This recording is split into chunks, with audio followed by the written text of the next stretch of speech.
ಪಾಕ್ ಉಗ್ರರ ಸಂಹಾರ ಮಾಡುವವರೆಗೂ ನೆಮ್ಮದಿ ಇಲ್ಲ.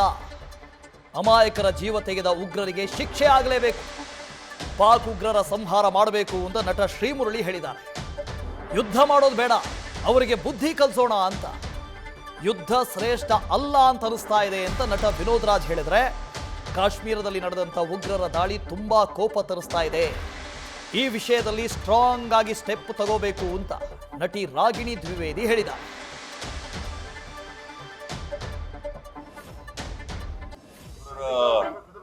ದಾಳಿ ಆಗಿರೋದು ಫಸ್ಟ್ ಆಫ್ ಆಲ್ ಆ ಒಂದು ಯಾರ್ಯಾರಿಗೆ ಈ ವಿಚಾರದಲ್ಲಿ ತೊಂದರೆ ಆಗಿ ಅಲ್ಲಿ ಪ್ರಾಣ ಕಳ್ಕೊಂಡು ಬಹಳ ನೋವು ಉಂಟಾಗಿದೆ. ನನಗೂ ಬಹಳ ನೋವು ಉಂಟಾಗಿದೆ ಈ ವಿಚಾರದಲ್ಲಿ. ಇದನ್ನ ಯಾರ್ಯಾರು ಮಾಡಿದಾರೋ ಅವ್ರನ್ನೆಲ್ಲ ಹುಡುಕೊಂಡೋಗಿ ಅವ್ರನ್ನೆಲ್ಲ ಅಂತ್ಯ ಮಾಡಬೇಕು ಅಂತ ಈ ವಿಚಾರದಲ್ಲಿ ನಮ್ಮ ಮೂಲಕ ಹೇಳಲಿಕ್ಕೆ ಇಷ್ಟಪಡ್ತೀನಿ. ಬೇರೆ ರೀತಿ ಹೇಳೋದು ಬೇಡ. ಅದಕ್ಕೊಂದು ಕಾನೂನು ಇದೆ, ಗವರ್ಮೆಂಟ್ ಇದೆ, ನೋಡ್ಕೋತಾ ಇದಾರೆ. As a citizen of India ಹೇಳಬೇಕು ಅಂದ್ರೆ ಮೈಯಲ್ಲಿ ಕುದೀತಾ ಇದೆ. ಅವ್ರನ್ನ ಸಂಹಾರ ಮಾಡೋವರೆಗೂ ನಮಗೂ ನೆಮ್ಮದಿ ಇಲ್ಲ ಅಂತ ನನಗನ್ಸುತ್ತೆ. ಅಮಾಯಕರು ಜೀವ ತಗೊಂಡಿದ್ದಾರೆ, ಇದಕ್ಕೆ ಅವರು ಶಿಕ್ಷೆ ಅನುಭವಿಸ್ಲೇಬೇಕು. ಶಿಕ್ಷೆ ಅಲ್ಲ, ಅವ್ರನ್ನ ಪೂರ್ಣಗೊಳಿಸ್ಲೇಬೇಕು. ತುಂಬ ಬೇಜಾರಾಗುವಂಥ ಒಂದು ವಿಷಯ ಅಂತ ಹೇಳ್ತೀನಿ. ಆಮೇಲೆ ತುಂಬ ಕ್ರೂರವಾಗಿ ಏನು ಕಿಲ್ಲಿಂಗ್ಸ್ ಆಗಿದೆ. It's very very unfortunate. ನೋಡಿದ್ರೆ ತುಂಬ ಕೋಪ ಬರುತ್ತೆ. ಯಾಕಂದರೆ we are a country of love, we are a country of freedom, we are a country of democracy, we are a country that ಪ್ರತಿಯೊಂದು ರಿಲಿಜನ್ ಆಗಲಿ, ಪ್ರತಿಯೊಂದು ಪರ್ಸನ್ಗಾಗಲಿ ಈಕ್ವಾಲಿಟಿನ ನೋಡುವಂಥ ಒಂದು ದೇಶ. ಆಮೇಲೆ ಪ್ರತಿಯೊಂದು there is no difference in religion biased ಅಂತ ಅದನ್ನು ಸ್ಟ್ರಾಂಗಾಗಿ ಹೇಳೋಕ್ಕೆ ಇಷ್ಟಪಡ್ತೀನಿ. ಬಟ್ ಏನೇನು ಆಗಿದೆ ಈ ಒಂದು ಕೆಲವೊಂದು ದಿನದಲ್ಲಿ ನಾವೇನು ನೋಡ್ತಾ ಇದ್ದೀವಿ ಕಾಶ್ಮೀರದಲ್ಲಿ, it's very very unfortunate and ತುಂಬ ಕೋಪ ಬರುತ್ತೆ.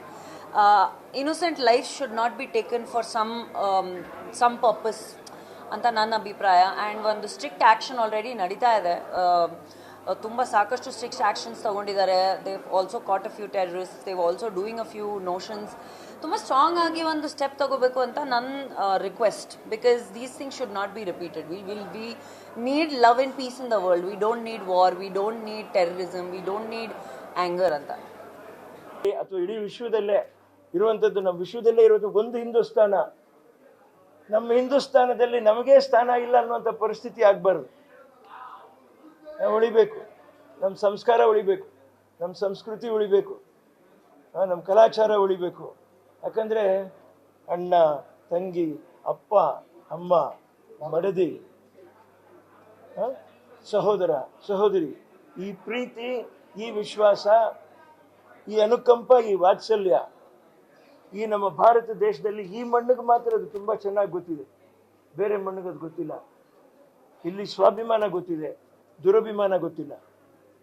ಹಾಗಾಗಿ ಯಾವ ತೊಂದರೆನೂ ಆಗದಿರೋ ಥರ ನನ್ನ ಅಂದಾಜಿಗೆ ಇವತ್ತು ದೇಶದ ಒಂದು ಅರ್ಥ ಪರಿಸ್ಥಿತಿ ನಾವು ನೋಡಿದಾಗ ಯುದ್ಧ ಮಾಡುವಂಥದ್ದು ಶ್ರೇಷ್ಠ ಅಲ್ಲ ಅನಿಸ್ತದೆ ನನಗೆ. ಅಲ್ಲಲ್ಲೇ ಅದನ್ನು ತಡೆದು ನಿಲ್ಲಿಸುವಂಥದ್ದು ಅತಿ ಶ್ರೇಷ್ಠ. ಆದಷ್ಟು ನಾವೆಲ್ಲ ಕಡೆಯೂ ಈ ಸೆಕ್ಯೂರಿಟಿನ ನಾವು ಹೆಚ್ಚಿಸ್ಬಿಟ್ಟು ಹುಷಾರಾಗಿ ನಾವು ಇದು ಮಾಡ್ಕೋಬೇಕಾಗತ್ತೆ. ಎಲ್ಲೋ ಒಂದು ಕಡೆ ನಾವು ಬರೀ ಸರ್ಕಾರನ ಮಾತಾಡೋದಲ್ಲ, ಒಂದು ವಟಾರದಲ್ಲಿ ಅಷ್ಟು ಜನ ಇರ್ತೀವಿ, ಒಂದಷ್ಟು ದುಡ್ಡು ಹಾಕ್ಬಿಟ್ಟು ನಾವೇ ಒಂದು Z+ ಕೆಳಗಡೆ ಇರ್ತಕ್ಕಂಥ ಸೆಕ್ಯೂರಿಟಿನ ನಾವೇ ಕಾಸು ಕೊಟ್ಟು ರಾತ್ರಿ ಬೀಟ್ ಬರುವಂಥ ಲೆವೆಲ್ ಆಗಬೇಕು.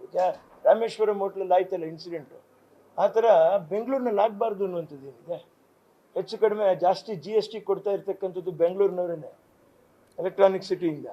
ಸೊ ಅಲ್ಲಿಗೇನು ತೊಂದರೆ ಆಗಬಾರ್ದು ಅನ್ನುವಂಥದ್ದು ಏನಿದೆ.